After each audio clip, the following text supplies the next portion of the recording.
Welcome to the after party. Welcome to the after party. Did you bring some snacks and treats? I hope you got me something to eat. Welcome to the after party. Coming to the after party. I've been waiting here all day to act like a fool this way. Welcome to the after party. Join us in the after party. Oh, shocking and gabbing, maybe some microphone grabbing at the after party.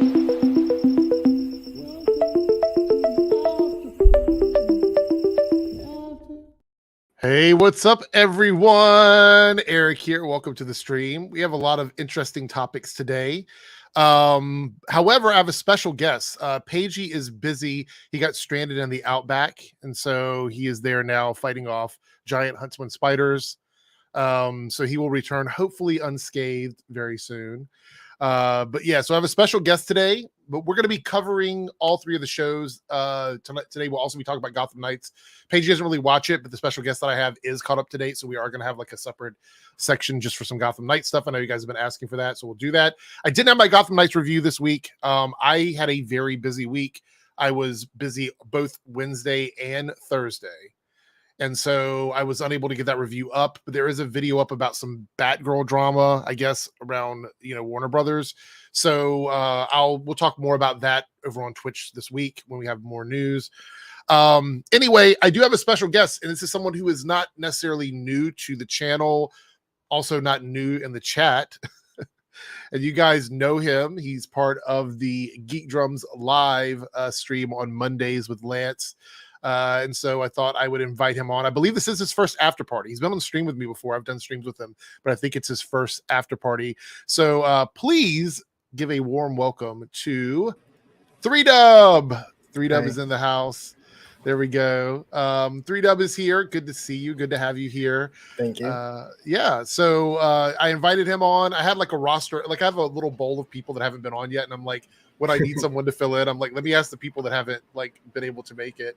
And I know I'd mentioned it to you before and you just hadn't had the opportunity to really come on. So I thought it'd be a lot of fun to have you on. So thank you for being here at such short notice.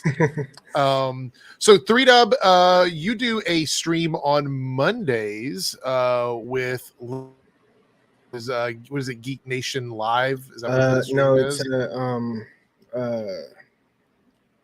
It's Geek Drums Monday night stream. Yeah. So we call it the Geek Drums Nation. Okay, it's a lot of fun though. You guys have a lot of guests, and it's more of like it's less it's more of like a conversation, which I think is kind of interesting. I like that about it. So make sure you check 3Dub out with Lance on Mondays.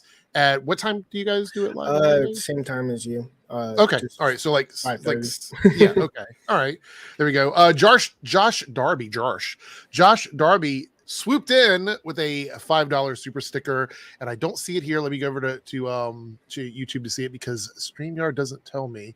It is a trumpeting march there. Thank you so much, Josh. You're always so supportive, and thank you for the super thanks. Josh also uses super thanks on videos where you can highlight a comment and also contribute to the video that you're watching. It's like super chat, but it's done on pre-recorded content. So if you'd like to do that, please consider doing that. And Josh, thank you so much for all your support.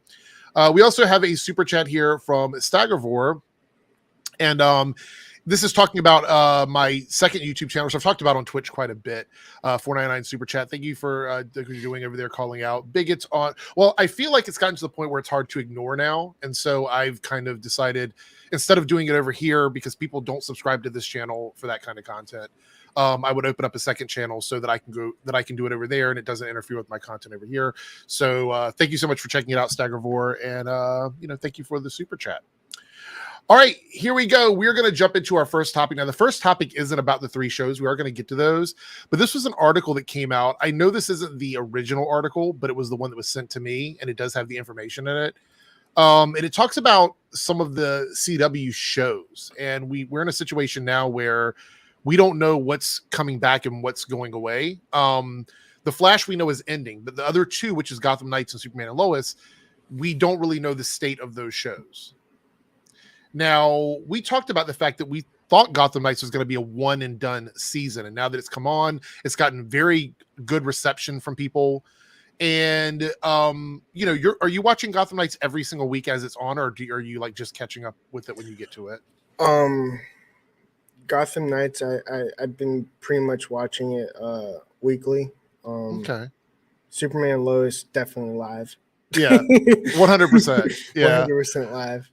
Winchester's, I dropped off like halfway through, and then I didn't. As soon as I heard that Tom Welling was hopping on, I just started picking up again. So I'm a huge Smallville fan. So yeah, well, Gotham Knights is actually doing really good on streaming. I hear that it's like right up there with like some of the bigger shows, like Last of Us on HBO Max. And people have said there's a couple of reasons why they think that's happening. One of it is the fact there's not a big library on HBO Max at the moment, and there's only a handful of shows to watch.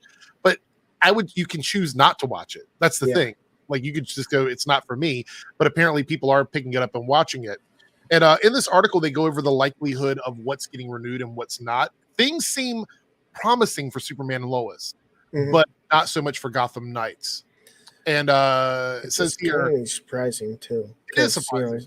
It's Superman and Lois has a high budget, and not only that, but the IP is probably expensive compared to like Gotham Knights, where they're using lesser known characters. Yeah. It says here the future of CW scripted programming slate is uncertain, with the fates of shows like Gotham Knights, a supernatural prequel, Winchester's currently up in the air. Per TV Line, only one of the CW current scripted shows, All American, has been renewed for a new season. Which, by the way, it was a while ago when that got renewed. So we knew that like months ago.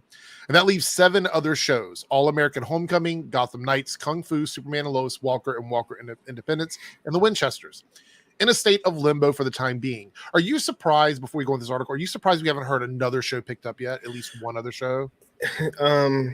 They're buying their time. I think, no, I'm not surprised. I just I have a feeling they're buying their time because it wasn't like told that they only will accept 3 shows this.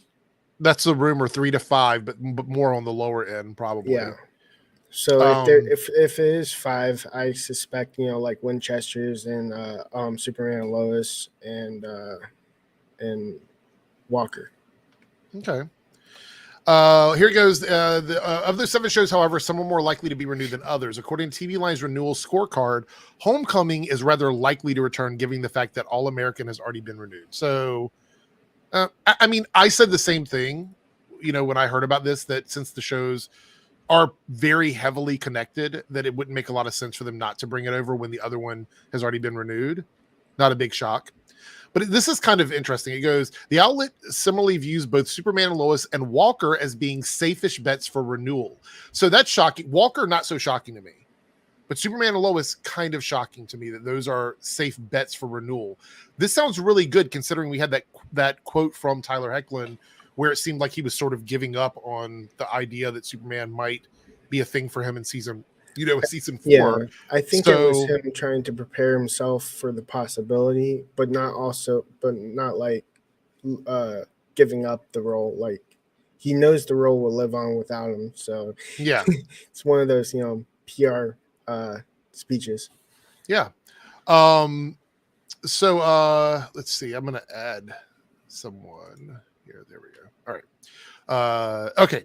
So anyway, I actually think that Superman and Lois being renewed based on its quality and not just the budget is, hopefully they're looking at that, because I don't know how Nexstar looks at things, but yeah, like, I mean, I hope they do. On the other side of the coin, that's a nice little play of words there with the Two-Face thing. Potential renewals for Gotham Knights, the Winchesters, and Walker Independence are said to be long shots at this stage. Firmly in the middle of the road is Kung Fu, which could go either way. Shows not part of the aforementioned 7, such as The Flash and Riverdale, have already been confirmed to end with their current season. So Right here it goes. While Superman and Lois being renewed for season 4 seems a likely prospect, it's no secret that the CW slate of DC content is much smaller than it once was, owing that to the fact that Warner Brothers only owns 12.5% of the network these days, as opposed to its original 50% stake. Superman and Lois is one of the 3 DC shows airing on the CW at the moment, the other 2 being Gotham Knights and The Flash. As previously mentioned, though, the latter will be coming to an end with the conclusion of its ongoing 9th season. So it sounds to me like maybe the idea that Gotham Knights was going to be a one and done season is accurate. Like it's going to be, my big hope is that we actually get a resolution to whatever the mystery is by the end of season 1. So even if they set up a season 2, at least the main story for Gotham Knights is wrapped up in the first season. Yeah, that's. I wish the TV shows nowadays went back to where they wrapped up the entire arc of the first season, and if there is a season 2, they start it fresh on episode 1. Yeah. Do people forget shows like Smallville did that quite often? Even though they did set up something for another season, they would wrap up whatever the main storyline was at the end of the season. And I hope Gotham Knights does the same. We'll talk more about Gotham Knights when we get there, because I think the show is at a level of quality where people were expecting it to be a dumpster fire, and it's not really a dumpster fire. So, yeah. All right, so let's take this down here, and we are going to kick this off by starting. We're going to do them in order, I guess. We're going to do Superman and Lois first.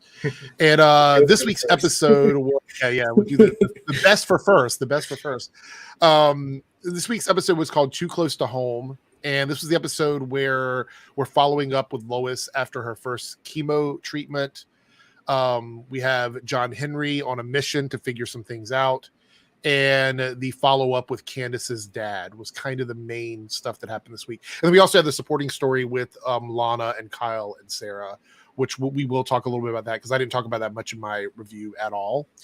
But yeah, this week Superman and Lois, I believe I gave it a 10 out of 10 in my review, because I think even with the stuff that I thought was not as interesting, the entire episode sort of encapsulates what I want from a modern Superman family series. And it also had callbacks to some of the older moments from the classic movies, which I think was very exciting. I will say, I think Clark was having the worst day ever in this episode. We have once a season, we have Clark with a really bad day. Yeah. This one was pretty bad. He had to apologize to everybody, and he was making a lot of bad decisions. How do you feel about how that was portrayed in the episode? Did you like that he was being humbled a bit, because he is Superman, so I was like, as soon as he said he's not going, I'm like, oh boy. I was drawn into, I was like, come on, show me what he's gonna do, because I was hoping for a Christopher Reeves nod to him beating up a bully. Yeah. So we had his whole working out. Yeah, we had all that. We also had an amazing intro to the episode when they were with the forest fire, which I thought, looking at it, looked really expensive to me. When I was watching the scene, I'm like, a lot of that looks like expensive shots, especially the actual the family driving and them being there and stuff. I mean, yes, it's obviously VFX and green screen, but it looked really, really good. And I think it just goes to show that this show, and Paigey mentioned this, that maybe it's the filter they use on the show that actually helps it look a little bit more high end. The slight filter they use. Yeah, I think it's some sort of LUT, filter that makes it movie like instead of CW. Yeah, basically. Yeah, I agree with that. But we got to see that Jordan is out now actively being a Superboy with his father. And this is something that I'm glad they're finally getting to, because we've had 2 seasons where it's been kind of like this ongoing story for him. And now it seems like we're heading in a huge positive direction with Jordan's character. What do you think about this? Because I do know that a lot of people want Jonathan to also have powers, and it seems like they're just not going in that direction right now. Do you think it's good or bad that only one of the brothers is a Superboy? It can only be, I think, him being human kind of has a nice dynamic to the show. I also think, he can be a hero without powers, because, there's heroes without powers like Batman, I mean, John Henry. Henry doesn't have powers. Natalie doesn't have powers. Yep. He could he can be a hero in his own way, and once he figures it out, it'll be good. Hopefully. Well, let's jump over. Speaking of John Henry, what a great episode for John Henry. I loved him in this episode. That one scene, I was like, oh. I mean, it just goes to show that he is capable of absolutely doing things on his own, which is something that a lot of people have criticized the character for in the writing of the character. And I think this week they were able to show that, hey, look, John Henry is a brilliant engineer. Like, he can make a lot of tech, and he's very smart, which we already knew. We knew that, but it wasn't done in practice. And I think they finally caught up with that this week, where he is investigating and trying to figure out like where this intergang tech comes from. And it matches designs of his tech, which made him believe that, hey, maybe my doppelganger was the one that made this for intergang, considering, that it looks so similar. And I thought that was quite interesting. And then he got mad at Clark and Lois for keeping from him that they were talking with his doppelganger sister. I felt his reaction to that was appropriate. Yeah, I have I really like when they don't let it drag on for too long, like some other shows where it's like 2 seasons before we actually get Godspeed. But I actually like like the slap. I was expecting like CW drama all the way through 5 episodes, not like a wrap up like right after. Yeah. Josh goes, he brings that extra the show needs. I agree. And Defunct says, I love the art for John Henry this week. He's super cool. He's taken a character that a lot of people have been joking about because of Shaq for years and making the character like an actual like solid character. No offense to Shaq, the movie was funny, but everybody uses that as the joke when they talk about Steel as a character. And so did you ever see that original Shaq movie, the Steel movie, or no? Have you ever seen that one? Yeah, long ago. Was it like 1930? It was a long time ago. Yeah. But just the suit, and actually I think the VFX so far for the suit have been better this season than last season. There was a couple of shots at the end of last season where the suit wasn't great, but I think they're getting better with it. I do like the effect. Usually when we saw the suit in the season 1, he just put it on like nothing. Well, I mean, like cutscene and he has on, but now it's more like it comes on him like nano, like what is it, Iron Man, kind of like that, which has a nice effect to it. Yeah, I like that. I prefer that over nanotech. I like the pieces that come together.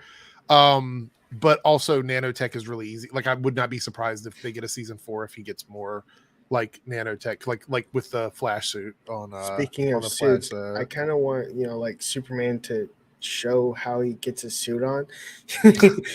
Like, is it nanotech? It's just a whoosh. It's just the suit is on. I mean, like some sort of effect. No more phone booth. We don't have phone booths in 2023, so no more phone booths.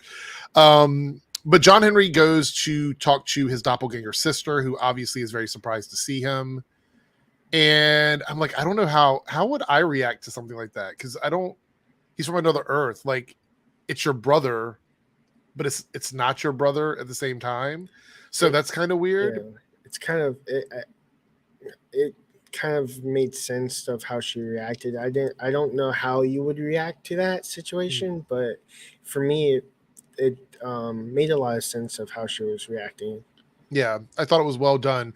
And I actually like his reaction to her, requesting that he not engage with her anymore because of like the pain she was in. But this is the first time where I started to doubt the whole her being involved with Intergang, which is one of the theories, is that she was working with them, was in this moment. And I even said in my review, there's a possibility it can still be that way, but without talking about the trailer for next week, we still at this point didn't know. But after this happens, he gets basically kidnapped by, Bruno's minions who come and pick him up, and they took a photo. Yeah, that was one of the things I was going to say is I didn't understand. They had all these pictures, and I'm like, some of these look like the pictures that you get, like promo pictures for the episodes. And so I was like, wait a minute, where did these come from? But I'll run with it. I was like, okay, I guess they took all these pictures and whatnot. Chad and Wole have such great on-screen chemistry, the two of them with Bruno and John.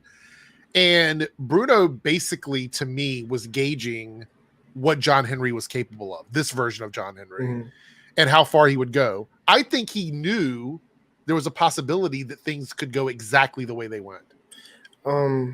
I do have like a doubt because I was getting on the impression that he didn't know he was a doppelganger. I thought he literally thought he was talking to the John Henry of Earth 1. And somehow he was still alive. Of that Earth, and somehow he was still alive and being a hero. That's why I was getting down the depression. I think that's a possibility. Know the full story because they have to leave some like kind of like a way out. I will say the idea that the two Earths were merging last season, I think has made the public a bit more amendable to like it could be someone from another planet because they see that there's a multiverse, I guess, that exists. But I loved his reaction to this. I loved seeing John Henry jump in the suit form onto him and he flies to save his doppelganger sister, and how he ended up using his DNA to basically, save her with the detonator that was set up. I will say it was a little cheesy that it counted down to 1. I always feel like when it counts to 1, it feels too like, I'm like, why not 3? Why not 2? Yeah. Like, why is it 1? But then he flies back and he gets into an argument with Bruno, and Bruno tells him, hey, if you do this to me, I'm going to kill all of the family you have here on this Earth or whatever, or down in, what do you say, New Orleans or wherever his family's from, Louisiana. I can't remember where it was, but that's the nod not nod. That's why you thought it's the other one. He thinks it's the other one because he's not speaking to him like he's from another Earth. He's speaking to him like he's from this Earth. Right, and that's quite possible. But I love that whole storyline. Love that whole thing. I sad we didn't get a lot of Natalie this week, but she's been very prevalent over the first 3 episodes. So I'll take a dip from that, and she'll probably be more important later on.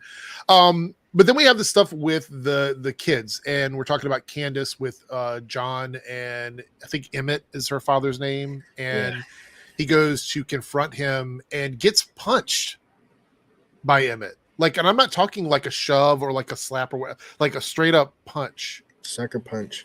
And I'm like, okay, so last week Sarah got hit. This week John got hit. Like, what's going on with Superman and Lois and hitting these teenagers? It's like, I don't know. But he punched them. And, obviously Lois, this is why I love Elizabeth so much and this character, is even though she's sick and she's recovering from her treatments, she's like, I'm not going to let this person like attack my family. And so she goes to confront him.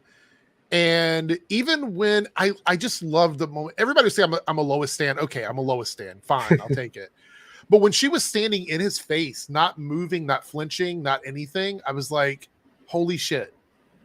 Like, I just was in love with that scene. I love that whole interaction with her when she was talking to her kids. And one of her kids is literally Superboy. But she's like, stay in the car. She's handling this. Yeah, and I was like, I saw the motive that was coming from Jordan's face, about to be like Superboy. Yeah. And so, he threatens her with a gun, and I'm like, this is like, I don't think there's any other CW show that delivers this level of quality in storytelling. It's done so well. The shots are beautiful. The writing is usually good. There's a couple of times it's been bad, but for the most part, it's usually pretty good. And they scored big. Like when they got Elizabeth to play Lois in the crossovers, just in the Arrowverse, I don't think they ever thought about like having this show. Maybe they did, but I don't think they did. So when they got her on this show, they literally they struck gold. Like, I feel like she's my favorite character on the show, 100%. I'm still like, it's Superman for me. Lois second. I'm not going to argue about that. I love Tyler too. I just really love Elizabeth here. So they have that moment, and then Clark finds out about it. I was like, yes. Yeah. And we'll talk about, the Cushings being in the restaurant. We'll talk about that in a second. But Clark goes to the diner where Candace is working, and her father is there sitting at the bar or drinking. It was not the, well, I guess it is the bar, but sitting there drinking coffee, I think, or something. And this is a nod to the old Superman back when he had lost his powers in the movies. Yeah. And he lost his powers and then he got him back and then he went back to confront the bullies again. So this was like a nod to that, right? Yeah. And I saw it as soon as he walked in because I was a kid when I saw that movie. And when I saw him walk in, I'm like, nostalgia immediately when that happened. And so he walks in and he confronts Emmett. What were you thinking at this moment? Were you excited? What were you think was going to happen here? I was almost thinking like, you know, the scene would be like spot on nod with he picked him up, put him on the counter and said, this order's to go. I mean, just so good. And the thing was, I could feel that moment when Emmett went to like push him or shove him and then he just bounced off and I was like, oh, like he didn't even have to have the suit on. I was like, this is Superman. This is Superman for me. Because not only did he stop him and address the situation and be like, you know, don't ever harm my family again or whatever. He apologized to the people in the diner for that incident happening. Like he's like, I'm sorry to interrupt everybody's dinner. And I'm like, that is Clark Kent 100%. Yeah, and there's only 2 people in that entire restaurant that actually knows that he's Superman. Right. So I was like, why is Sarah not taking out her earbuds when he walked in? Right. And then she like waits until after the push, and then you see her pulling down the earphones. Right. That whole thing. So anyway, that whole scene happens, and we'll talk about what Lois decides to do at the end because that's kind of the big part at the end of the episode. But let's go ahead and talk about a couple of the other things. So we had the stuff with Jordan and Sam, which was a very tiny portion of the episode, but it leads to some big stuff. So apparently, you know, Jordan being out as Superboy without an actual suit, with his hair just out all over the place, is a big like red flag for them, which I thought was quite interesting because like Superman doesn't wear a mask anyway. So I'm like, why is the hair such a big red flag? Anyway, just roll with it. But you know, he wants his grandfather wants him to get his hair cut because it's a liability to the family. He doesn't want to do it. He feels like he's being pushed to do it. But then after talking to Clark and Lois, he comes to the conclusion that in order to be a hero, he has to make some sacrifices if that's what he wants to do. And so he goes back to get his hair cut, and surprise, surprise, Sam has a super suit for him. And it looks like an alternate version of the ones that he gave to the other members of the super squad from like season 2, but and goggles. So he's gonna have goggles of some type. This is great. Like I feel like this is a good progression of his character. I didn't want him to dress like Jonathan from Bizarro World. I didn't want him to be that John-El. I wanted him to have his own identity as Superboy. So I think this is going to be really good. I hope the suit is good. I really, really hope the suit is good. Are you concerned about it, or are you not? I think we already got a glimpse of it too, because his hair's kind of like Mr. Terrific in the form of slick back when you see it in the trailer. I think we do see a glimpse of it. But it's like super fast that, you know, it's like it's a fighting moment. But I'm actually I honestly did not I knew for a fact that he wasn't going to get a haircut because if you watch all of his Instagram posts, he still has long hair. Yeah, I get it. All right, so let's talk about the big revelation at the end of the episode. Oh, no, let's talk about the Cushings first. So very quickly, Kyle finds out about what happens to Sarah, so he wants to confront Lana about it. I think that was all portrayed very well. It was the right decision. Them having a family talk was the right decision. I don't know what's going to happen with them. I feel like the show needs to determine what it wants to do with Kyle. I still feel like we're sort of, you know, like spinning the wheels on that relationship. And if John Henry and Lana are going to be a thing, or if Kyle or Chrissy is going to be a thing, we need to figure out what we're going to do with it, because it's very sort of confusing watching at the moment. I honestly feel like Kyle is a Chloe version because they didn't know what to do with her in season 10, so they made her go with Oliver so that she's tied to the show. Yeah, that's true. But I actually enjoyed this week more than the last 3 episodes. I think this week was the first week where we sort of got some resolution. And that's why I call this like a bridge episode. I like an episode where we wrap up some of the other loose ends and then set up things for the back half of the season. And I think this episode did all of that for me. So I thought that was really strong. But at the end, we have Lois coming to terms with what she should be doing for her treatments. And she decides that she wants to go to Bruno Mannheim's cancer hospital, which is the best one in the area. At least that's what they're told. It's the best one in the area. And we know as viewers that that is obviously directly tied to what he's doing with his inner gang stuff and all these experiments that are happening. And so we're going to see that sort of finally be connected, or the dots connecting with that. And I'm like, this is a great idea. Something I said about this with my friends when we were watching it was, on The Flash, it always feels like when some characters are involved in a situation, it feels like they're kind of being placed there for plot reasons. Whereas on Superman and Lois, the decisions they make to include Lois or Clark in what Lois is doing always makes sense to me. Yeah. Like the idea that she wants to do this investigation is totally within her character's wheelhouse.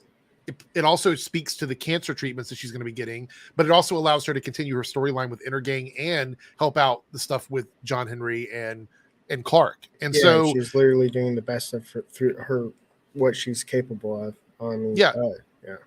From a writing standpoint, it's great. It's, you get this like this big like smorgasbord of everything sort of coming together.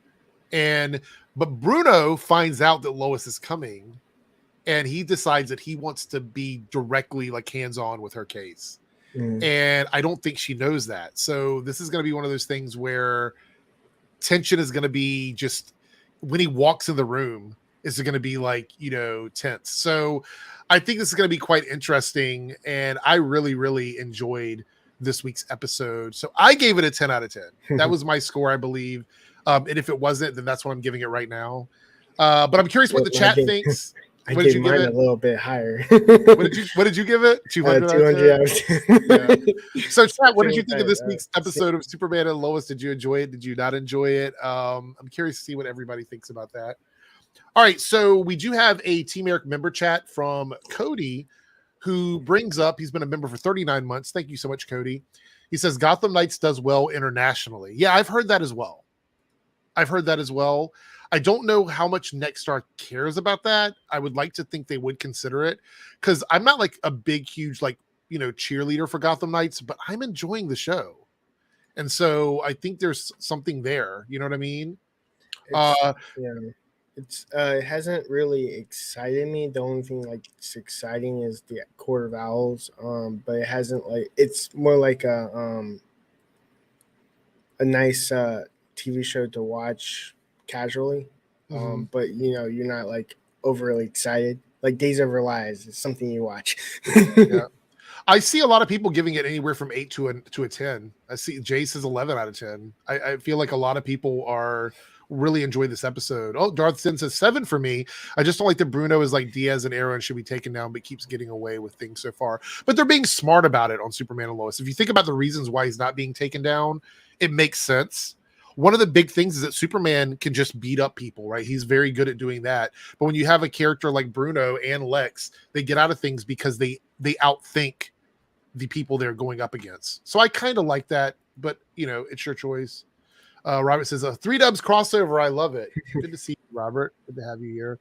I finally made it, guys. Just kidding. All right, we have a couple of super chats here.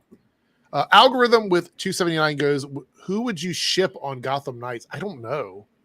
I feel like there's chemistry between like maybe Harper and Turner. I still like Duella and Turner Hayes. Yeah. I think maybe, I don't know what ships they're going to try and do. I actually think that they're trying to ship Brody and Stephanie, though. I think that's one of the things they're trying to set up on the show, but I don't know if it will or not. It's kind of Brody is kind of like a bully. He is. Boy, so. Yeah. But I think they might show that that's the kind of guy that she's into. Maybe she likes that kind of like the what is it, the temptation of being with like a bad boy that doesn't listen to his parents and stuff like that. It would be really bad. I have a feeling if they actually become a couple, I have a feeling that he's going to be like a Court of Owl minion. I do agree with that. I think that whole family is going to be corrupt. That's just my opinion, but I don't know. We haven't seen it yet. Soletta Animator with a $2 super chat. What if Stan Lane's father was Spy Smasher? I mean, I don't know. I don't. What is that? I was like, who is Spy Master? Here, I'll pull up the. Let's see the DC. I'm not that in tune to Spy Master. Let's see here. I'll pull this up on the screen so people can see. Here we go. It's just a classic character from Wiz Comics that got brought over into DC, I believe. But it's two fictional characters, Fawcett and DC, and the second is a female anti-terrorism government agency and enemy of Birds of Prey. So they would be going with the classic one. So he was is similar to Batman and Blue Beetle. Cool. Yeah. Spy Smasher is the wealthy Virginia sportsman, Alan Armstrong. He's a master detective equipped with a number of gadgets and specialized vehicle, the Gyro Sub. Yeah, so he's like essentially like just a different like Batman allegory character. But like back in the era when everybody was sort of they were copying other characters. So like what came first, the chicken or the egg kind of thing. I don't know if I'd like that or not, but they could definitely do something along those lines. I mean, I don't see an issue with that at all. Yeah. But there we go. Emmanuel says, how would you just take Bruno down? That's the point. They really don't have anything substantial to take him down. Yeah, that's what I'm saying. Like look at what he did with John Henry, right? He basically threatened that family. And even though John Henry isn't actually the same John Henry, those are still people that he probably knew from his Earth that he loved and cared about. He wouldn't want anything to happen to them. And he has no idea what Bruno's plans are.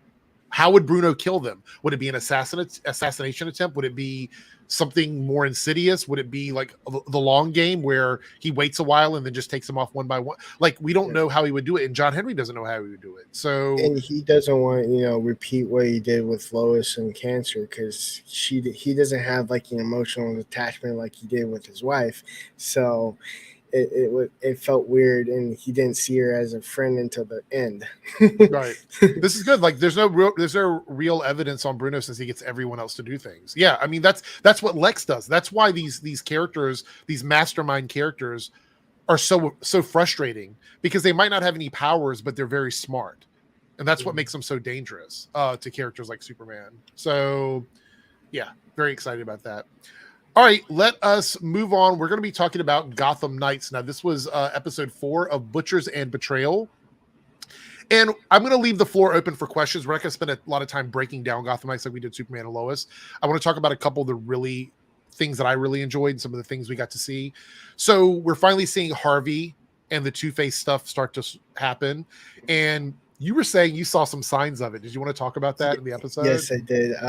When he was, when they were going through the evidence of how the bomb happened in the car, and they were trying to figure out whoever had the key is the killer, and out comes a key, and he puts it into the lock and twists it, and realizes that he has the key.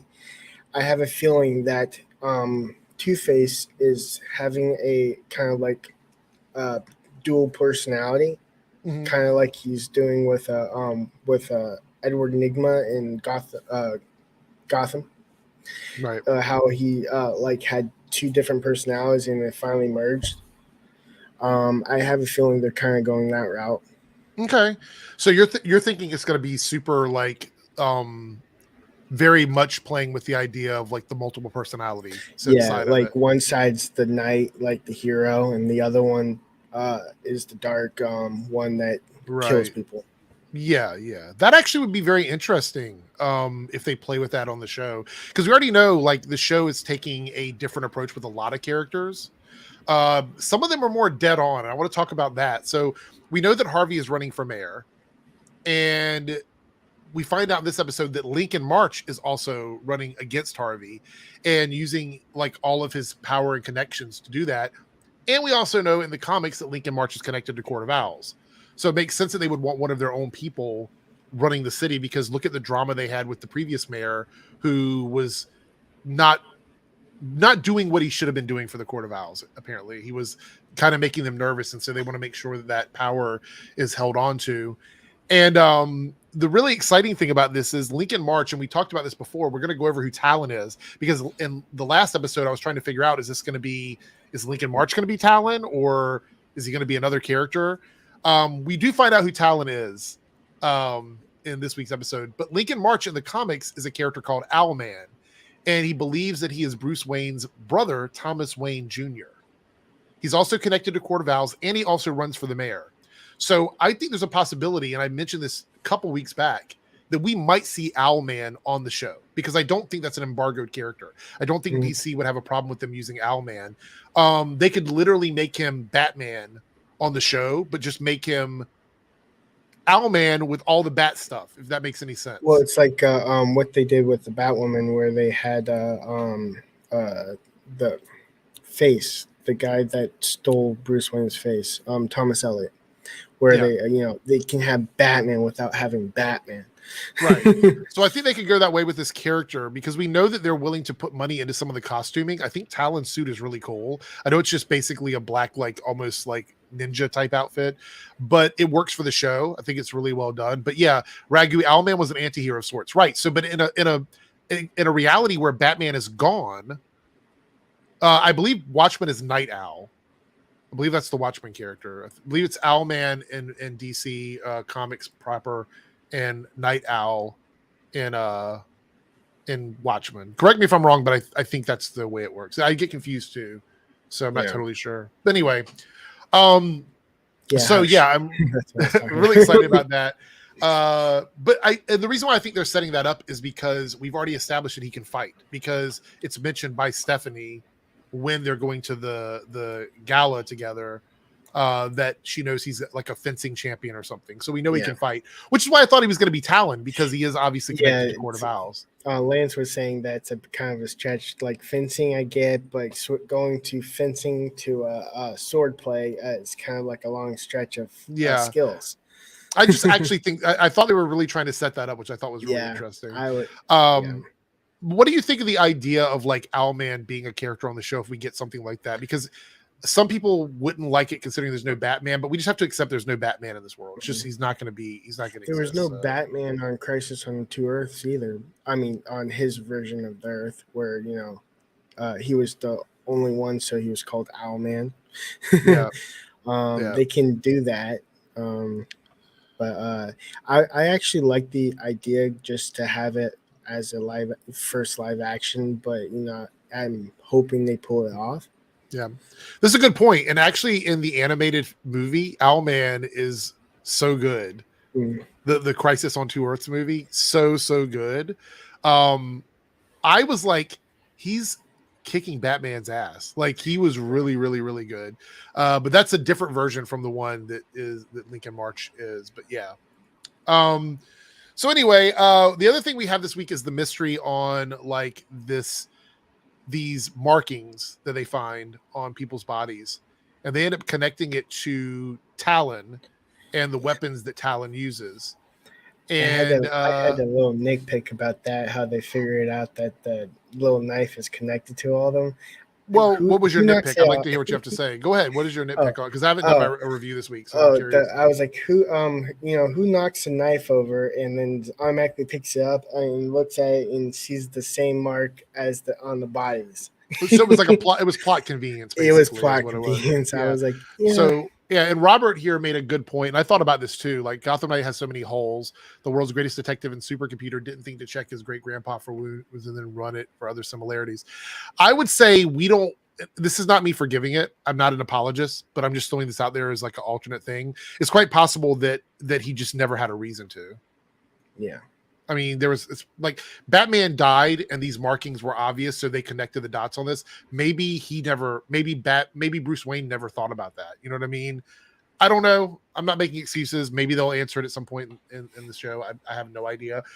The show isn't great at doing mystery. There are parts of it that I don't like, but I think for the most part, I'm enjoying the show. But they're doing this investigation. Also, didn't they cut the cake with that dagger? Yeah. So did it not make anybody sick? The chisel mustache, when he impersonates a cop, cut a piece of cake with it.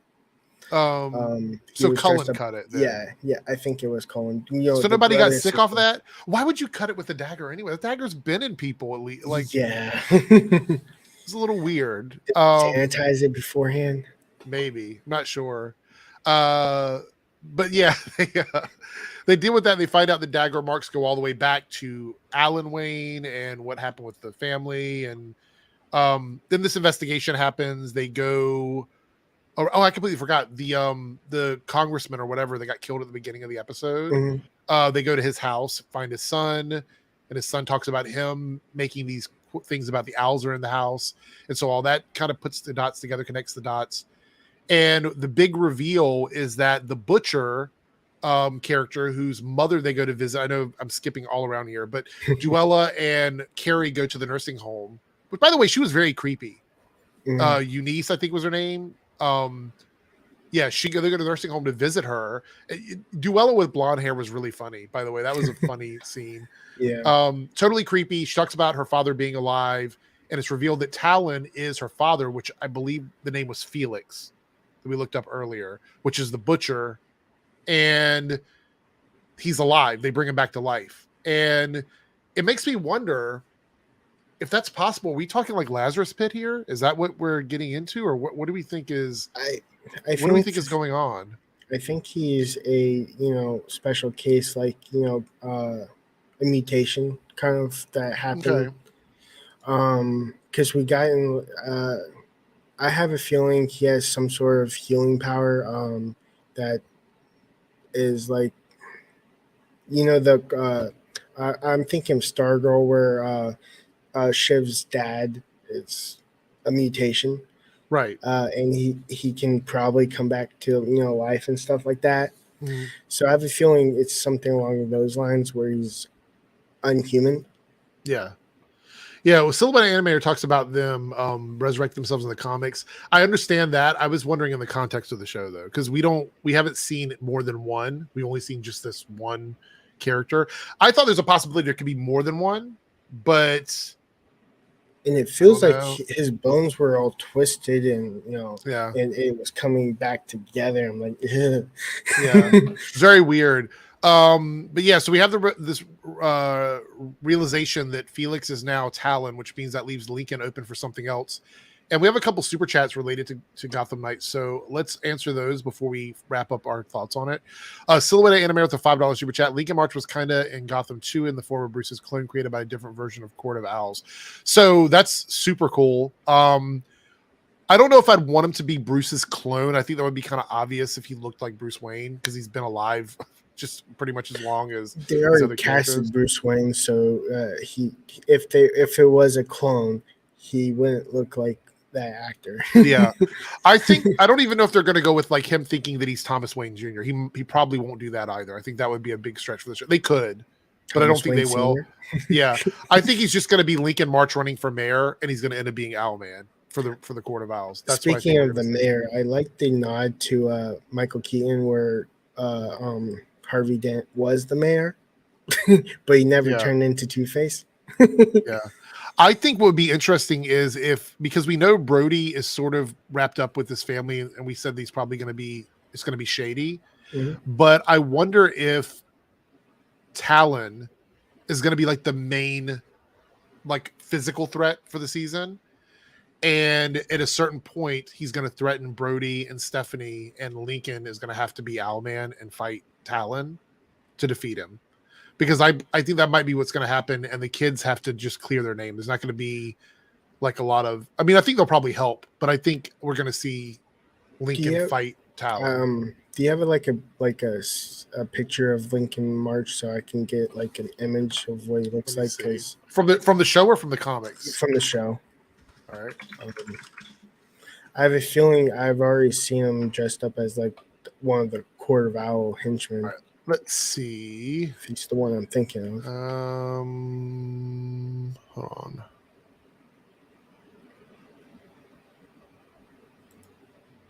All right, here we go. Let me open this up in another tab.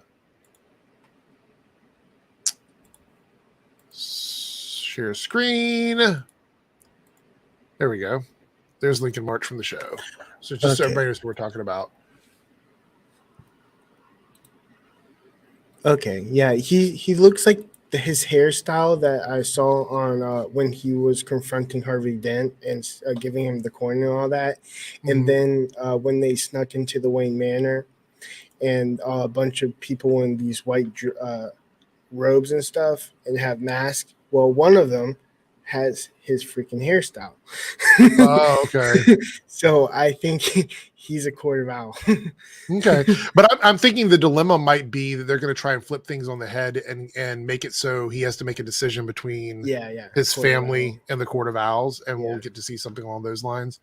I enjoy this week's episode. Since I didn't do a review, I'll go ahead and give my score.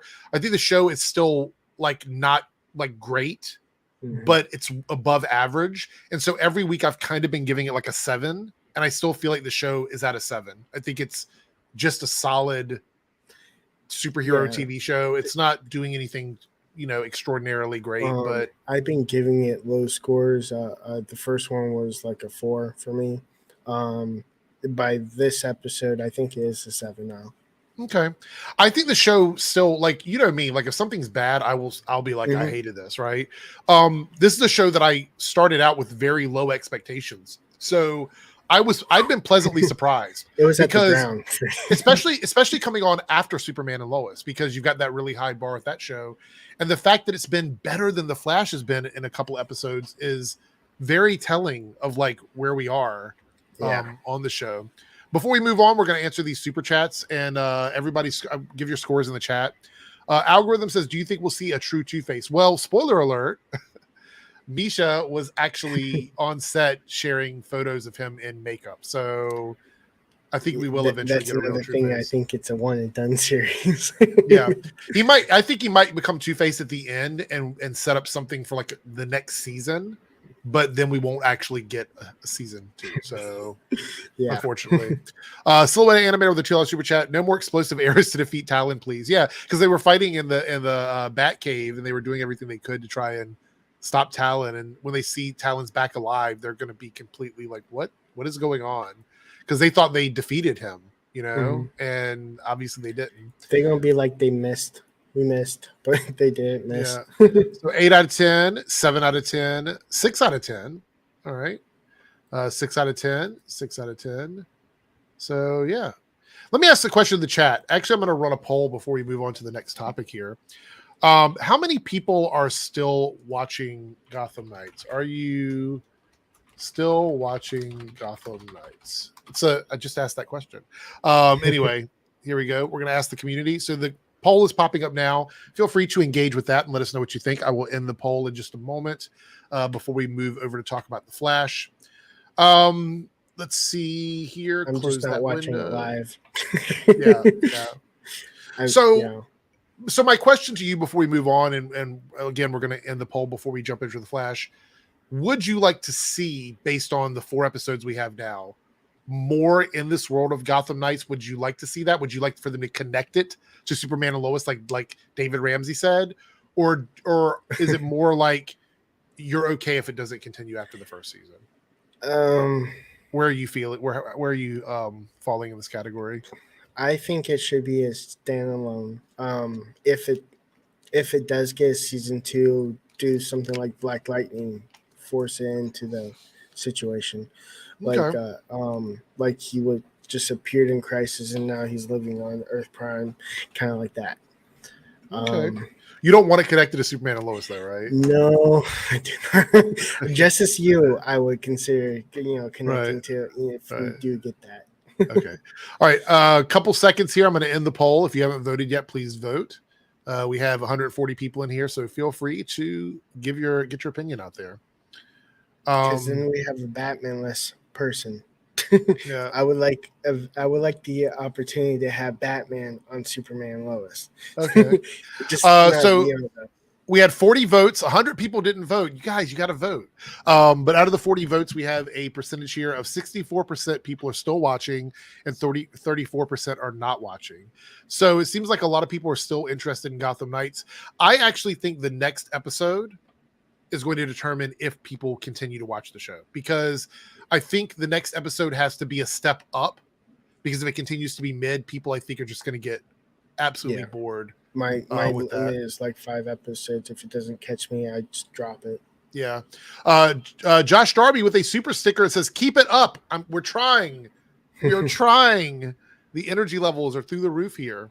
Anyway, all right. So it is time to move on, and we are going to. Oh, we got Lance in the house. Look, 3 dubs on the after party. Yeah. Okay. So it is time to wrap up by talking about our last topic, which is The Flash, season 9, episode 8, Partners in Time. I did my shortest Flash review ever this week. It was like 3 minutes of a review or something. Of I Flash. actually have nitpicks and I have some praising too. Okay. So since I'm going to be very salty, the premise of this week's episode, before we start talking about the details, in case people didn't watch it, they just want to hear our thoughts, is Barry and Iris are trapped in the speed lab after a fake mold inspection. It's a real / fake mold inspection is going on. After something gets stolen in the future at the Flash Museum, and it ends up causing issues with them getting stuck in repeating the same, or not repeating. They're stuck in the lab. Wait, were they repeating the same time, or is time actually passing? No. I think they're stuck in a loop, is what they said. All right. Yeah. So already very similar to the first episode of the season, which I did not like. I thought that was a bit bad. And then we have like this pointless side story with Chester and Allegra, and I don't remember half of that. Anyway, so before I give my super nitpicks, I want to give us something give us a positive thought about the episode to start this out. I honestly thought Chris Wood was in the episode as soon as I saw the credits. I had to go back, and it wasn't Chris Wood. It was the guy that got knocked out for the Lady Kronos to impersonate. Right. I was like, Chris Wood? I'm like, wait a second. It was like Earth. What is it? Earth 2 Eric with the eye patch. I was like, yeah, I was like, who? I literally thought it was Melissa Benoist's husband. Chris Wood. Mono. Yeah. I was like, wait a second. But one thing I did like was the nod to Lady Kronos. I thought it was finally we got like a actual villain.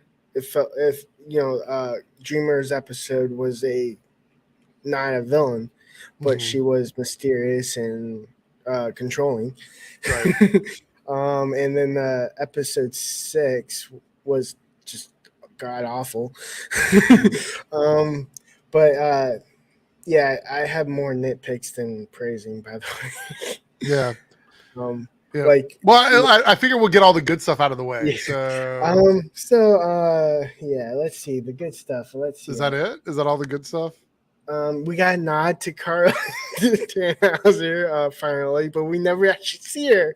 So why did they put it into the title? The synopsis, like going to see an old friend. Right. Yet we don't see that old friend. Right. I think I said when I did my Monday stream that I was like, I'm not getting my hopes up for whoever this person is, because we didn't see any, like, no one between Canadagraphs and like just the people on set doing Instagram lives and the Twitches and stuff. There was no indication that it was going to be somebody big. Like, I just had a feeling it was not going to be anybody big. So I wasn't too shocked about that. I just wish it was Cisco. Yeah. I don't think we're even going to see any follow-up to that. No. Like, I think when she comes back, it'll be like, oh, I went there and now I'm back. Like, I don't think we're going to see any real, like, follow-up to that. I just wish they, like, dealt with Caitlin's death, like, on screen. It's going to be off screen, though. This is going to be off screen. I was like, what the heck? Yeah. I was so mad at that. Like, they gave Frost a funeral. Why can't they give the OG version of the character that produced Frost? And I will never ever forgive Eric Wallace for what he's done to Caitlin this season. Yeah, I will never forgive him, only because, and I know Paige's like, well, she's going to be back, and yeah, maybe she will be, but that doesn't change the fact that they don't know that. Yeah,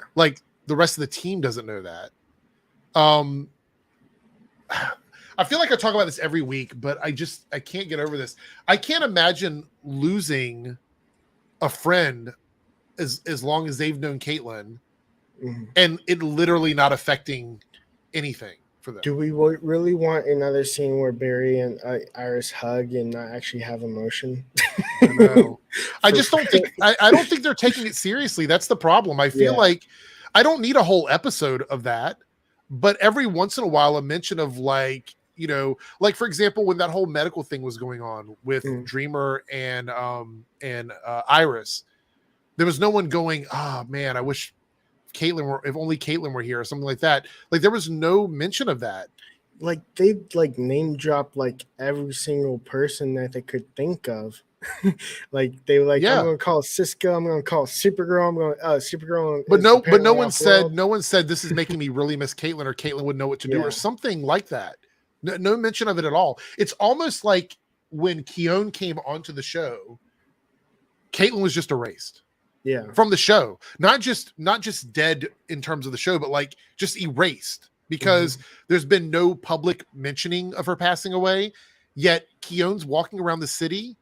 And I'm like, people would think that's Caitlin if they knew her, especially when they go to places like the restaurant where they hang out. That she was Frost. Even though Frost has been dead for a year. It's just so poorly handled. I will never forgive Eric Wallace for this. One of the things I've always said is I'm going to do like a full video, probably a stream. I'll have everybody on and we'll talk about what we think of like of each showrunner from each set of episodes or whatever from seasons.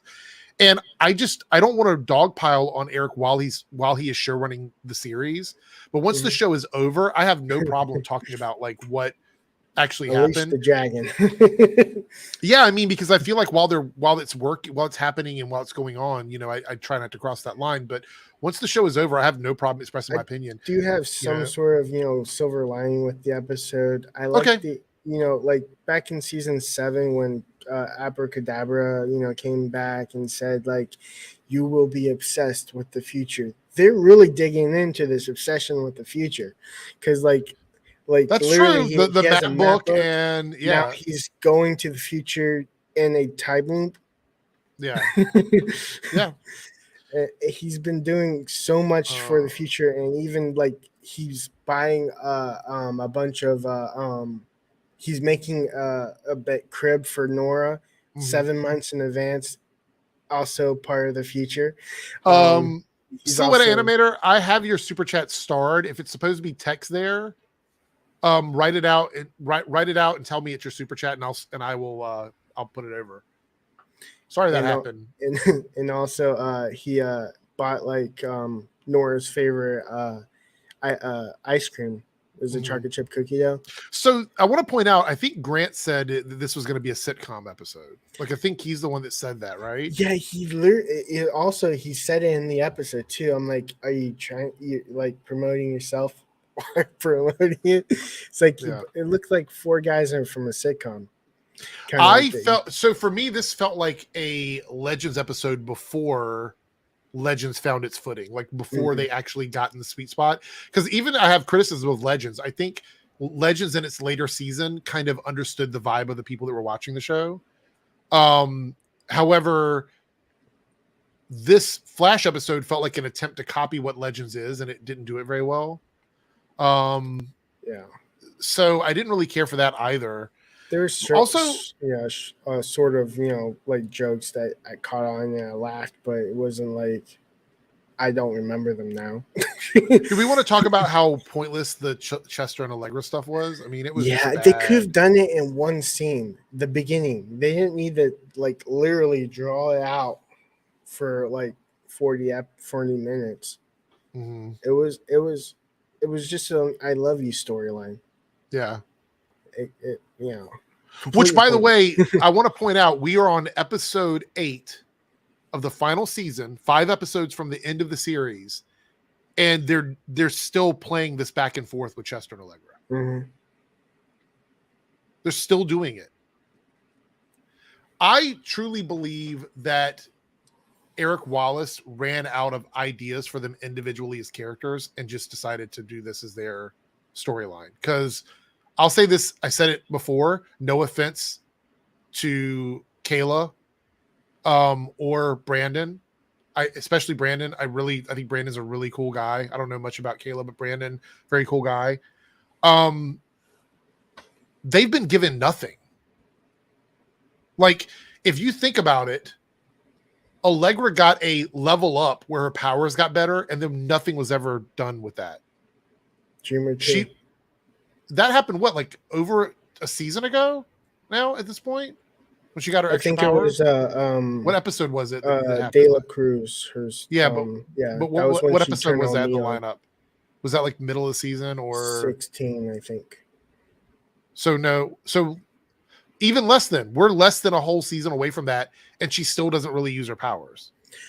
She did except to investigate stuff with Cecile. She used her powers newish when she was looking for she used her eyes to it was something new, but it was. But the problem is they're not developing her. It's like for example, if I'm in an episode, if I'm an actor in an episode, and I get maybe 3 minutes to 4 minutes of a 45-minute episode, and the only thing I get to do is either be silly and stupid, or you introduce me using a new power, that's not character development. Yeah, that's not developing the character. You have to actually give them something to do. And we talked about it before. When a character is developed without the main characters being involved, it doesn't feel like development. Like if all of the stuff around Chester and Allegra happen when it's not connected to Barry and Iris, it feels completely pointless. And I think that's a problem. And they kind of hinted at identity wise. I'm like, don't you have? Is it about? It's been what is it? 4 seasons without a costume. Yeah. It's about time for one. Also, I understand they don't want to make Chester like a carbon copy of Cisco, but Cisco was on the show by the end of season 1. People loved Cisco, and by season 2, people felt like he was a very important part of the show. I actually loved him on Arrow. Yeah, but Chester has not. They've not done the same thing with Chester. They haven't made him. I'm sure there's some people that do love Chester. I mean, there's probably people that really love his character, but Chester could be so much more than what he is. I feel like more like a comedy relief. Where they took the surface level stuff that Cisco does, and that's what they made Chester. 24/7. And I'm like, yeah. All the time. The best episode he had is one that I didn't really care for as an episode, but I think it was great for his character development. And that's the one where he was seeing his father, when he was with his father. Yeah. And I also liked when he didn't know his place in the lab, where he accidentally sees Barry and Iris doing it. Kind of. I remember that. That felt like a serious moment that Chester had, but I don't know. I wish they would do so much more with him, and I feel like it's completely wasted. Lady Kronos didn't have a lot. I mean, she kind of explained what she was doing, but outside of that, she just seemed like a thief. And also a nod to the comics. She was like, "Hey, here's a little tidbit." Also, people were complaining that Barry once again gave his identity away, and then it was retcon, or not retcon, but erased by the end of the episode. Here's my nitpick. My golden goose nitpick is when the timer is reset. Right? Why didn't Iris forget? Why is it the other humans forgot, but why isn't Iris forgetting? Yeah, that's a good point. I didn't think about that. And Barry forgetting. I mean, if he's a speedster, I can't get why he remembers timelines and stuff like that. Yeah, but even so, that doesn't explain why they remember. You know what I mean? What was the significance of them remembering? Were they in the same room when it changed? Was it because they were not affected by the magnet yet? Maybe that's the reason why. Well, the other people also, I think, disappeared. I'm not entirely sure. Didn't they turn into? I thought they turned into garden gnomes, and then one of them got turned into a. So is it statue? But they already knew his secret, and they just yeah. And that's another nitpick, another secret reveal. I'm like, why not just tell the whole world? I just think it's bad. It's one of those things where I personally feel that they should have done a mini graphic novel for 3 episodes that was more about maybe Keone If you want to do something with Keone, make it focus on her because you had her. She was available. Yeah. Danielle Panabaker was there. She's been in all the Make her episodes. the life force. Yeah. I mean, you could have done something with her, but I don't know. I wish I could understand why we did 3 So the next episode, even though it's filler, we got the trailer. This was another thing. The trailer came out before episode 8 aired. Yeah, because they want to hype up because they know that they're falling off the rails. I truly believe that. I think that the reason they did that is because they knew the reception to these interludes has been really bad. And also, I have a feeling that episode 9 is a tie-in to the 5th last graphic novel, because New World kind of, and he's talking about time travel and what. Oh my! When Oliver's like, Barry, what did he do? I'm like, yeah. By the way, they mentioned the multiverse in episode 9 or in the trailer for that. Finally. And the weird thing is, I wonder if the only reason they didn't use multiverse in the first graphic novel is because they wanted to save it for the thing with Oliver, which then I'm like, that seems so convoluted. Why did you do timeline and why did you do New World? You were inconsistent. Yeah, it's going to be very inconsistent. But I thought it was a little weird that they released that trailer before the episode aired, because I'm like, obviously they know the show's not doing well at the moment. So that was their big, like, we want to like hype the crowd up. Because I'll be honest, that trailer was emotional. Like when I watched it, I got really almost choked up because I'm like, this is like seeing Diggle and Oliver together, hearing the music, seeing Leanne Yu. Just, it's going to be so good. I hope they don't drop the ball on episode 9 because I think it's got potential to be really good. I think it can't drop the ball any further.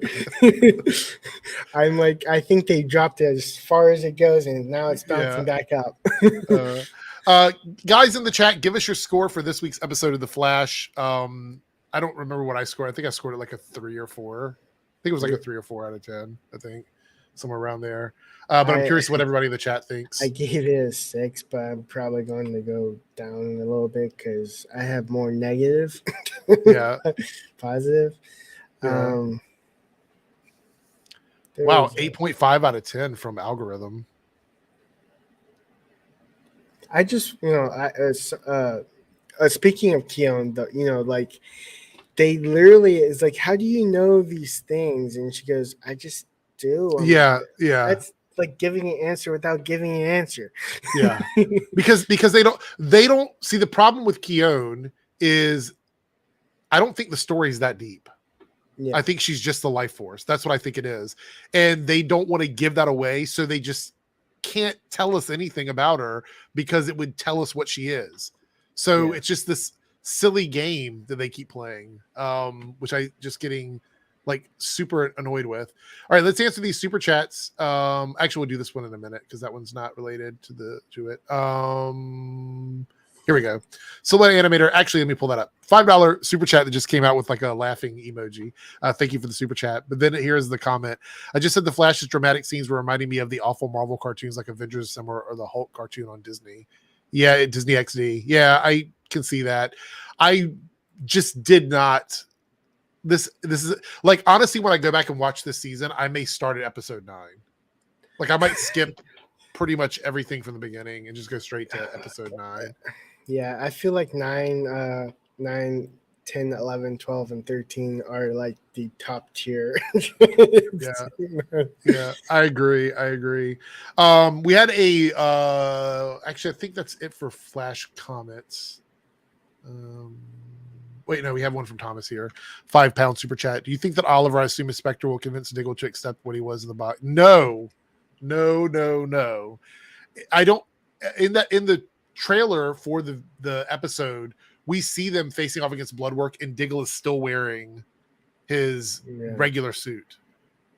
So I don't think Diggle's. I think that David Ramsey wants so badly for people to keep talking about him as Green Lantern. I don't think there's any intention. I think Justice U is done. I would be very surprised. I think the closest that you might actually see Diggle in the future is Superman Lois, because he's established on that Earth. Yeah. I And he's tied to Argus, so also had a hunch that Spectre was going to be, even though it was like Oliver's been announced and he's suiting up as Green Arrow, he is the Spectre. yeah. So I had a feeling he was going to be in there. And once he said the multiverse, I'm like, Spectre. Because he's the one that birthed it. So I think that's not going to happen. Unfortunately, I know a lot of people want to see that, but I'm not getting my hopes up for a freaking Green Lantern storyline in that one episode. I know that episode 9 is supposed to be like a Wally West centered episode. Mm-hmm. It's supposed to be like surrounding him.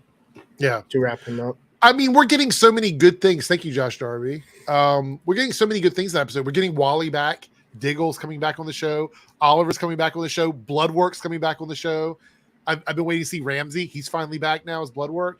So there's so many positives about that. I mean, there's negative because he's made Wally into like a negative dark flash. I wonder if he's going to be the villain for the episode up until Bloodwork has to face off against the team. I don't know about that one. All right, that's going to be it. We've got I've got a Team Eric member chat, a couple super chats, and then we're going to do like 10 minutes of Q&A. So thank you guys so much for hanging out with us. Multi-topic talk here with a Team Eric member chat. Was a member for 13 months. Says, thoughts on the Blue Beetle trailer. So I know there's a lot of drama around the Blue Beetle trailer because of the whole Batman thing, but Batman comment aside, it's a joke. Yeah, but Batman comment aside, I think the trailer does a good job of showing us what the movie's going to be like, the tone of the movie. Could I have taken less of the transformation out of it so I could be a little bit more surprised when I, go see it in the movies? Probably, but I don't think DC is expecting this movie to make a ton of money. Yeah. So I think they're just trying to get people to go out and see it because I do believe James Gunn would like to use Blue Beetle in the future. And I think this is a test to see if people are interested in it. And I don't know the number they're looking for. Sorry to interrupt you. Yeah. You can finish your thought. No, I was just gonna say I don't know what the money. I don't know what the predictions are yet for Blue Beetle. But I'm hoping that it does well enough that they do consider bringing the character back because I would love to see Blue Beetle back in the DCU. My thought was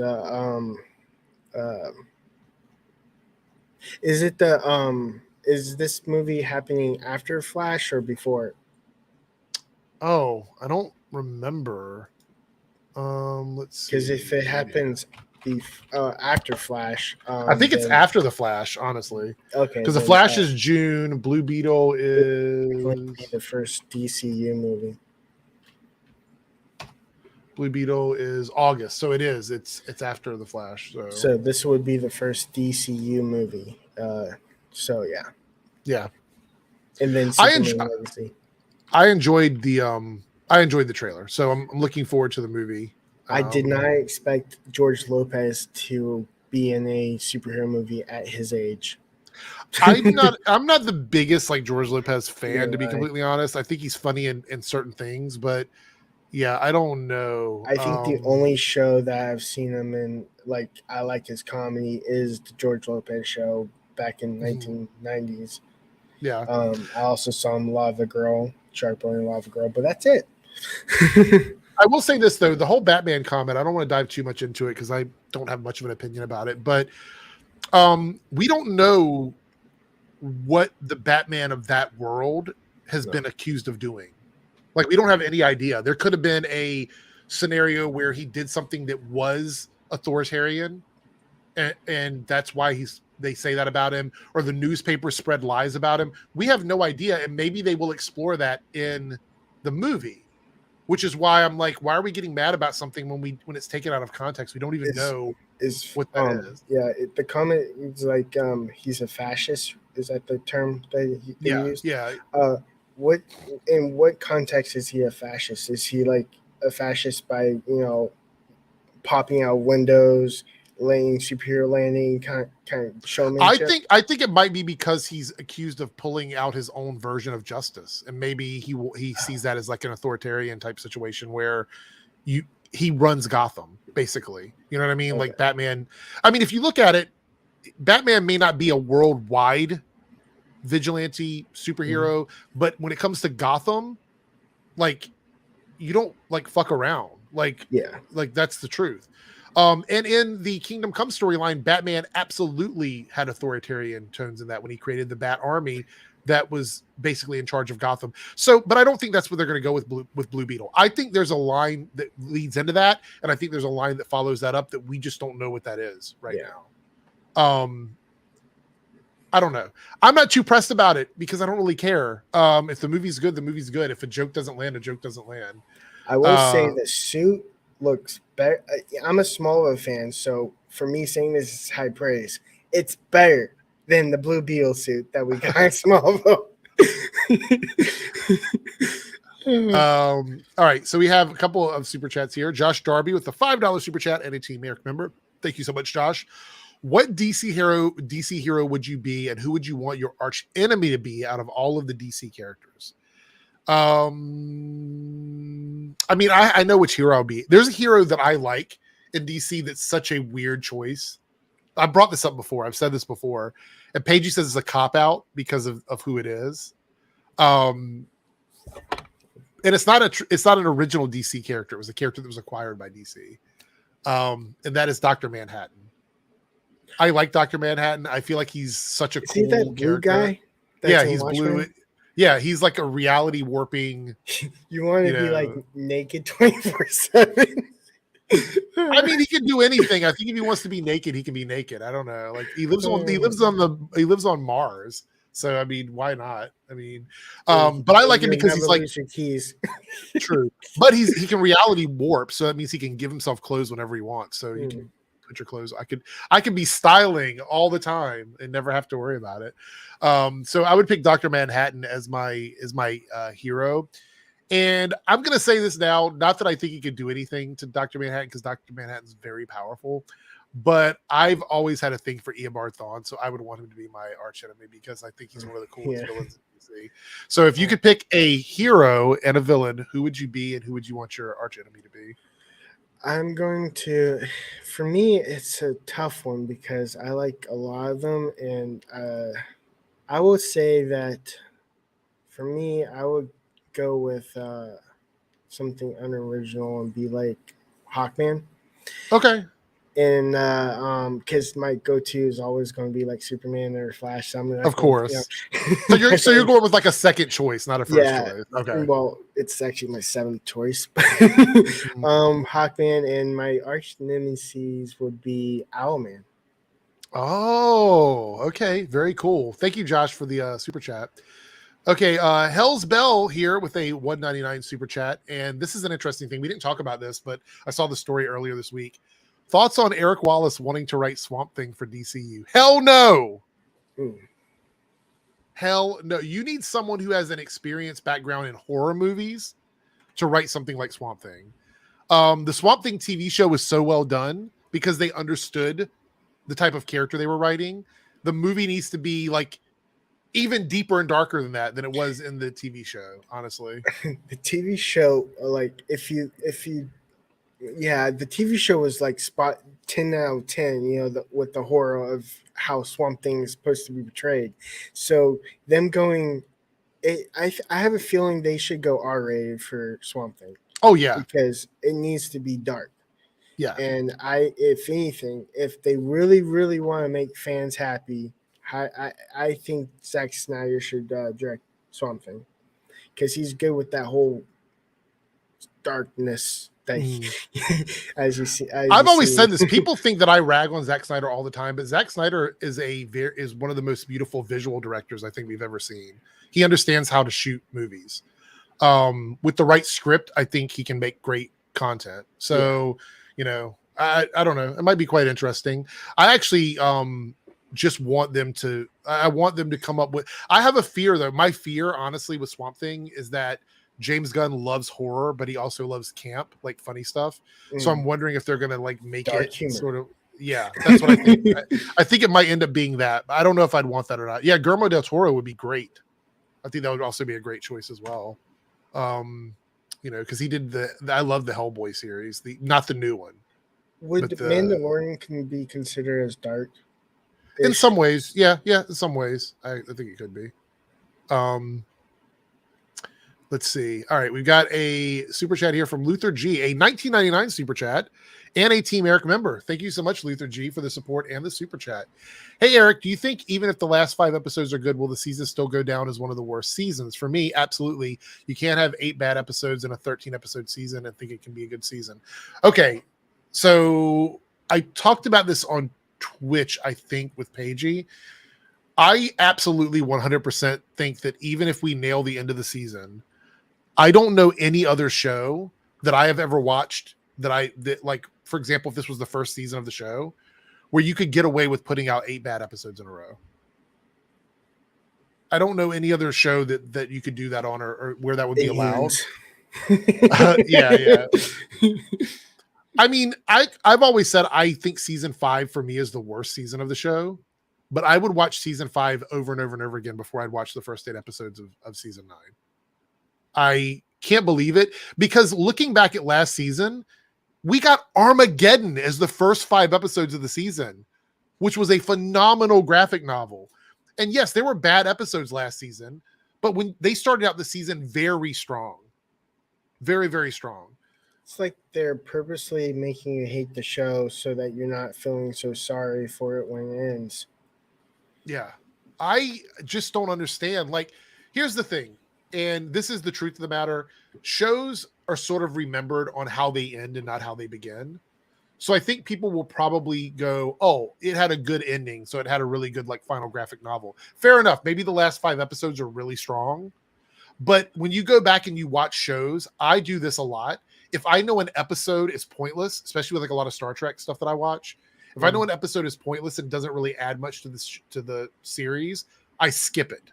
I can't imagine anybody going back and watching the first 8 episodes of the season. I just can't. Yeah. I mean, is it if I can't even pick one episode I would want to watch again? It feels like this is going to be a 6-episode season for us. Yeah. Starting 9 to the end. Yeah. I really, really feel bad because I'm seeing the show all the way through to the end because I've been watching it for so long. But I said this before, and I even said it in my like 4-minute mini review this week, that if this were any other show, I would have stopped watching it. Like I would have already like tuned out. I just don't have the energy to do it, to be completely honest. So yeah, thank you for the super chat. Hero's Journey with the $2 super chat. So Eric versus Cupid, who's 3 Arrowverse enemy? So I guess between me and Cupid, who would be your Arrowverse enemy? I guess I'm canon to the Arrowverse now. For me, probably... Oh wait, no, never mind. I get what he's saying. My Arrowverse enemy is Cupid. So who would be your Arrowverse enemy? That's what the question is. If you had to pick one. See you later, Josh. Have a good night. Thank you for all the support. There is so many characters. I got one. Black Canary. You know, the one she dies. Oh, okay. All right. There you go. Bernie questions. Emmanuel here with the $5 super chat. Thank you for the continued support, Emmanuel. I realize watching Superman and Lois how well they're doing side characters and write them as real people and people care. Why can't the That's a question I have had for a while now. That is one of my biggest issues. And this is why when I talk about Eric Wallace, I bring this up quite often.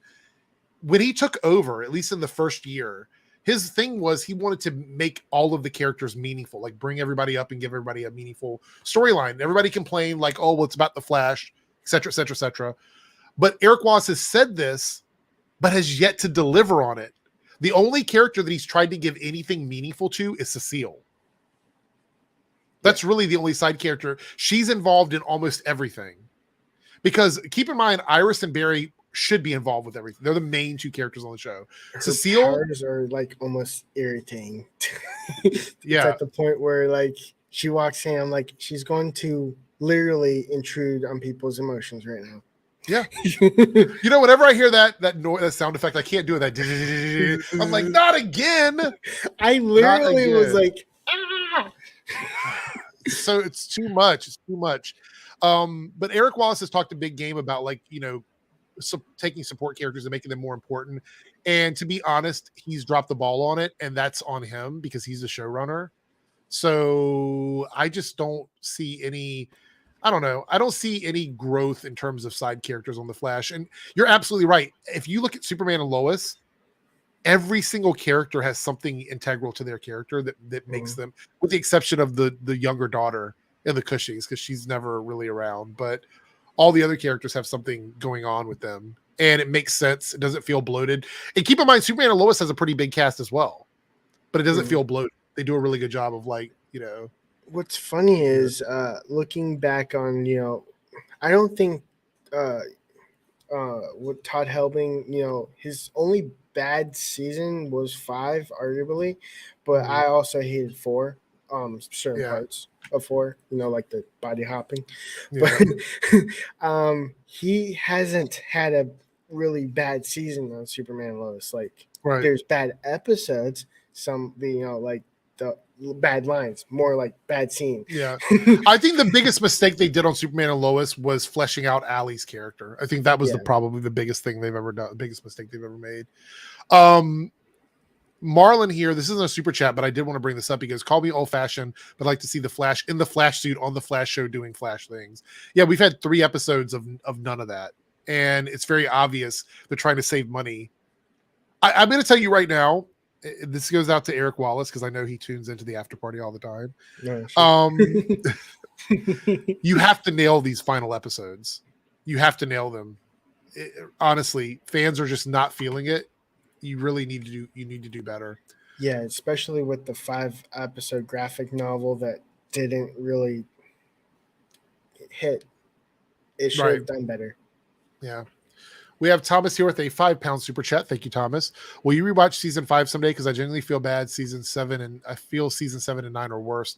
I struggle to watch season 5. Had the 100th Barryathon. Okay, so here's a couple reasons why I don't like season 5. I don't like the setup for Nora being there the whole season. I think that's a little bit stupid. He's like, I'm going to go talk to Legends, a group that's notoriously known for not getting things right, and ask them if it's okay if Nora stays. I thought that was kind of silly. Would have been a better choice. Yeah. The other thing is I cannot ever get over that suit from season 5. That suit is so distractingly ugly that it loses like a point as a season just for that.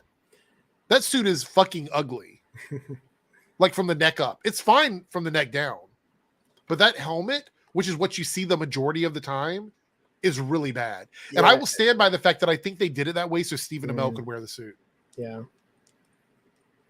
I had nitpicks of season 5, I thought it was a lightish. We got like more of a Flash kind of joking vibe that we usually don't get, where he's like, how in the Flash comics he makes jokes like to criminals like Spider-Man, all that. But I think they touched a little based on that, and then when season 6 happened and new showrunner came over, they like retconned that, and made it more serious. And like, I'm going to die, stuff like that. Yeah. Cody here with a $2 super chat and a Team Eric member. Thank you so much, Cody. I think Eric Wallace played the long game too much. Do you agree with that? Do you think that he's drawn things out too far? Yeah, I had to literally go back and watch why the Godspeed was there, because I couldn't figure out for the life of me why season 6, episode 1 starts with Godspeed, and like episode 18, he comes back, but apparently he's not the Godspeed that we know. And then season 7 is at the very end, we get Godspeed. But we had this horrible mother-son force storyline, which, and then Grant even said he thought that storyline was bizarre. He said that in the interview. He's like, this is really bizarre. As soon as season 8 happened, they literally retconned that. Like not retcon, it's more like erase it from existence, where they stopped acknowledging it. Yeah. Which I love. Yeah, I think he's played the long game too much, Cody, and now it's catching up with him, and he's trying to get it raced to to the ending so he can answer all the questions. Pun intended. Yeah. Thomas with the £2 super chat. What was handled better, Laurel? Oh, Laurel. I mean, Laurel's death, even though people hate the way it was done, the aftermath of it was handled much, much better. Yeah. Caitlyn's death has had no handling whatsoever. She basically has been erased. Yeah, she committed suicide, technically. Yeah. And nobody's even talking about that, which, by the way, usually on shows when you have a character that does that, there's some mention of if you're feeling bad or whatever, reach out to this number or whatever. No, nothing. Just I'm very, very, very, surprised, to be completely honest. We have another super chat from Thomas here. And he says, reminder, Eric Wallace wanted 10 more seasons. I mean, what? So he could have Chester and Allegra? Season 10. Oh, so he could have Chester and Allegra, they will, they won't be for another whole season. When he was talking about the opportunities for season 10, I'm like, those are good ideas. But can you actually pull it off? Yeah. I'm shocked that I don't know what he would have done for Darkest Night was one of them. Yeah, I don't know. Think of the super chat. Another one from Thomas here. Matt Lesher was the best part of season 8. I will not disagree with that. Matt Lesher was amazing. I like the nod to the title man in yellow tie. Yeah. No, I thought he was really good. I will always enjoy Matt Lesher, even when the storylines aren't great. He's just really good at playing that character. I will say that Eric Wallace has this obsession with redeeming villains. Yeah. He seems to always want a villain to sort of redeem themselves. Sometimes I don't want them to. Sometimes I just want them to be villains. He technically redeemed Reverse Flash before even King Reverse Flash. Yeah. He did that with Matt Letcher. I'm like, well, yeah. And then there was also he already redeemed himself on Legends, right? Or no? What were you talking about? On Legends he did, because they had the episode where he was a guardian of the fixed point. That was what he was doing there. So that's what I'm saying. So his redemption on the Flash was unnecessary. Mm-hmm. He was already redeemed on Legends. He was and as much as I complained about the logistics of it and the whole validity of who's doing this to him, he was happy protecting a point in time as his penance for what he's done as the Reverse Flash. And I thought, okay, I'm down with this. Wasn't great, but they kill him off. And then we have him come back, and the explanation is that they wanted to put him there for XYZ. And I'm like, why? What if the happy ending for season 9 is all those speedsters that he's fighting gets redeemed? I think they will. I think what's going to happen, this is my prediction, and then we're going to wrap this up, is all the villains coming back are going to be redeemed. All of them. And I do believe that it's going to be one of those situations where they try to give a happy ending to every single character, including Cobalt Blue. I think they're going to try and give a happy ending to every single character. Also, I believe that final battle will only be the first half of the final episode. I think at the 30-minute mark, we will end whatever the battle is, and the last half of the episode will be family stuff about the Flash. Yeah. That's my I just hope they I hope they say put the suit in before the finale. Kata, they all hold for hands Cobalt Blue. I want more than one episode with Cobalt Blue. Yeah. So, hold on, where is it at? Right here. Yes, they've acknowledged it's going to be a happy ending for Barry and Iris, but I think it's going to be a happy ending for everyone. I think it's going to be a happy ending for all the villains. Still have to laugh at the whole no one's going to die and there's Caitlyn. I honestly believe Eric Wallace in the writer's room can't write villains and malicious intent even to be evil. Well, I don't remember. I tried to find the interview on this. Is Eric Wallace has said some conflicting stuff. One of them is he says he doesn't like rom-com stuff, but then he also says he loves writing romance. So that's conflicting. He's also talked about how he doesn't like writing violence. How do you do a show about superheroes and you don't want violent and I don't mean it has to be like gory violent, but like you don't want any fighting at all. It's a superhero show. And my favorite arc is actually Bloodwork. Yeah. That was actually pretty well done. That it had horror and violence. A lot of violence. Elsbell said, do you think Barry will forgive Eobard at the end? I don't know if there's going to be any. I think it's going to be more about Eddie or Malcolm than it is. But yeah, I guarantee he will. I think so. Spoiler alert.